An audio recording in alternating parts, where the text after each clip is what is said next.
Break બાદ આપનું સ્વાગત છે અમારી વિશેષ રજૂઆતમાં. કેવા પ્રકારનો બાળકોને નાસ્તો આપવો જોઈએ કે જેના લીધે તેની તંદુરસ્તી પણ જળવાઈ રહે અને તે હોશે નાસ્તો કરે પણ ખરા. જ વિશે આપણી સાથે ચર્ચા કરવા સ્ટુડિયોમાં ઉપસ્થિત છે ચાઇલ્ડ સ્પેશિયાલિસ્ટ મીનાબેન શાહ.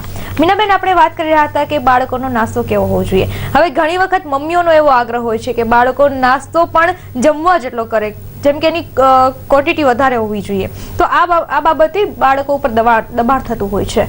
તો કેટલા ક્વોન્ટિટીમાં નાસ્તો હોવો જોઈએ બાળકોનો, જો ઉંમર પ્રમાણે જોવા જઈએ તો કઈ રીતે? મેં થોડી વાર પહેલા કહ્યું એમ જ કે બાળકનું એપિટાઇટ નાનું હોય છે પણ એની કેલરીની જરૂરિયાત વધારે હોય છે.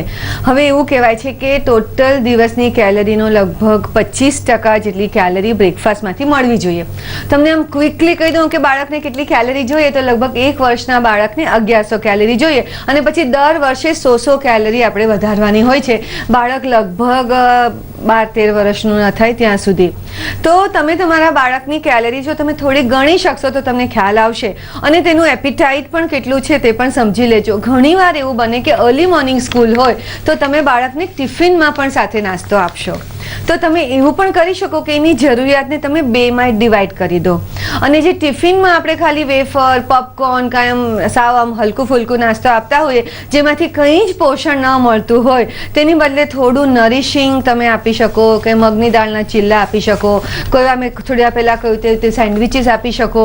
જો બાળકને આમ થેપલા ગમતા હોય તો એમને થેપલા ન ગમે પણ તમે એને કહો કે થેપલાની હું તને ફ્રેન્કી બનાવીને આપું છું, એને ગમે તે રીતે તમે આપો તો એ ચોક્કસ જ સ્કૂલમાં જે નાસ્તો લઈ જશે તે મિત્રો સાથે તેને કરવામાં મજા આવશે.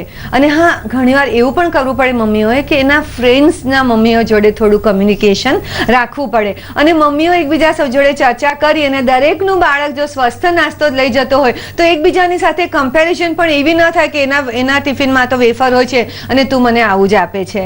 તો જો થોડું સમજણપૂર્વક અને પ્લાનિંગ સાથે અને પ્રેમથી જો બાળકને ખવડાવવામાં આવે તો બાળકને સ્વસ્થ આહાર અને ખાસ કરીને સ્વસ્થ નાસ્તો આપી જ શકાય. પણ મીનાબેન, હાલના પ્રમાણમાં તો જો જોવા જઈએ તો વેફર્સ અને પોપકોર્ન પ્રત્યે બાળકો વધુ આકર્ષાતા હોય છે. તો નાસ્તામાં બાળકોનો આગ્રહ એવો જ હોય છે અને ખાસ કરીને જ્યારે સવારે પણ નાસ્તો કરાવવામાં આવતો હોય ને લંચમાં પણ ટિફિન બોક્સમાં પણ નાસ્તો આપવામાં આવતો હોય ત્યારે મમ્મીઓએ કઈ રીતે મેનેજ કરવું જોઈએ?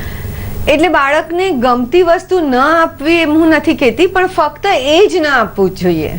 સપોઝ તમે વિચાર કરો કે બાળક પોપકોર્ન લઈ ગયો પણ પોપકોર્નની સાથે કદાચ જો એને મીઠાઈ ભાવતી હોય તો એક ટુકડો એને મગજનો લીધો કે સિંગની ચીકી તમે મૂકી 2 પીસ, તો સિંગની ચીકી કે મગજમાં એને થોડું પ્રોટીન મળશે, થોડી કેલરીઝ મળશે અને એને ફાયદો થશે કારણ કે એ કેલરી કોન્સન્ટ્રેટેડ ફૂડ આઇટમ છે અને છતાં તેના સ્વાસ્થ્ય માટે જરૂરી અને સારી છે.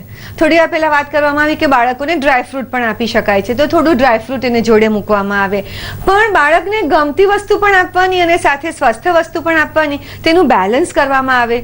સ્કૂલમાં જો ટીચર્સ પણ થોડું એમને ગાઈડ કરે, કોઈક વાર એમના નાસ્તાના ડબ્બાઓ જુએ અને વાત કરે, વધારે માનતા હોય છે કારણ કે ટીચરોનું વાત, હા તમે કહ્યું તેમ એમને સાયકોલોજી એવી હોય છે કે ટીચરને વધારે, તો ટીચર સાથે પણ થોડી ચર્ચા વિચારણા કરી શકાય છે અને સ્કૂલમાં પણ જો આ જાગૃતિ આવે કે વધારે બાળકો સ્વસ્થ નાસ્તો લાવે તેના વિશે સ્કૂલમાં જાગૃતિ રાખવામાં આવે. ઘણી સ્કૂલોમાં તો હવે હેલ્ધી સ્નેક્સ આપવામાં હોય છે, પૌવા છે, ઉપમા છે, ઉગાડેલા મગ છે, બાફેલા ચણાનું ચાટ છે, એવું આપવામાં પણ આવતું હોય છે.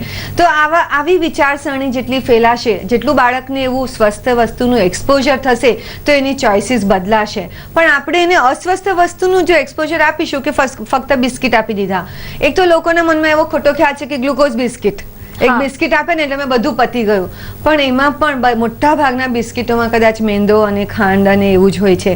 તો દરેક માતાએ સૌથી પહેલા તો પોતે સમજવું જોઈએ કે સ્વસ્થ આહાર એટલે શું. અને ખાસ કરીને મીનાબેન, ઘરનો બનાવેલો નાસ્તો બાળકોને વધારે હિતાવહ રહેશે. હા, એ તો ખરું જ. એટલે ઘરે બનાવેલો નાસ્તો, આપણે ઘરે બનાવેલો પણ તળેલો નાસ્તો હોવો જરૂરી નથી, કારણ કે પછી જો નાના બાળકોને નાનપણથી આ તળેલી વસ્તુઓનો સ્વાદ લાગી જશે પછી એમને એ જ ભાવે છે, પછી એ જ બાળક મોટું તો થવાનું છે અને ખાવામાં આવી જ રીતે તળેલું કેલરી રીચ જ ખાવાનું ખાધું હશે, પછી જ્યારે મોટી ઉંમરે ડૉક્ટર કહેશે કે તને કોલેસ્ટ્રોલ છે, તને બીપી છે, તો એ બાળકને બહુ જ સ્ટ્રગલ કરવું પડશે. એટલે નાનપણથી સ્વસ્થ આહારની ટેવો પાડવી જોઈએ, ઇનફ કેલરીઝ અને બેલેન્સ. મીનાબેન, હાલ આપણી સાથે એક કોલર છે, અલ્પેશભાઈ. અલ્પેશભાઈ, આપનો પ્રશ્ન શું છે? નાસ્તામાં 9 મહિનાની બેબીને કયો ખોરાક આપવો જોઈએ બેન?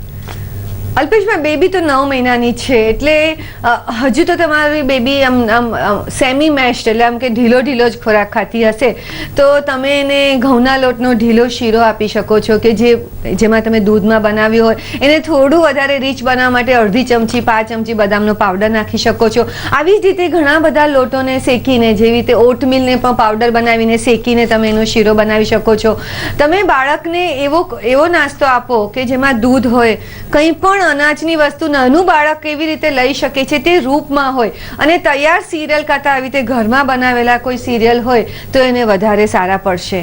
અને એને જો નાનું બાળક છે એક સાથે તમે અનાજ અને ફ્રૂટ ને બધું નહીં આપી શકો, તો એને માટે આટલી 9 મહિનાની બાળક માટે પછી તમે 2 કલાકનો ગેપ રાખીને કંઈ ફ્રૂટ આપો તો તમને વધારે હિતાવહ રહેશે. તો મીનાબેન આપ અહીં આવ્યા અને મારી સાથે ચર્ચામાં જોડાયા, અમને આટલી સરસ માહિતી આપી બાળકોને કઈ રીતે બ્રેકફાસ્ટ આપવું જોઈએ કે તેની રુચિ વધે અને તેની તંદુરસ્તી પણ જળવાઈ રહે. એ બદલ આપનો ખૂબ ખૂબ આભાર મીનાબેન. Thank you. તો આ હતી અમારી વિશેષ રજૂઆત. વધુ સમાચારો માટે આપ જોતા રહો TV9 ગુજરાત. નમસ્કાર.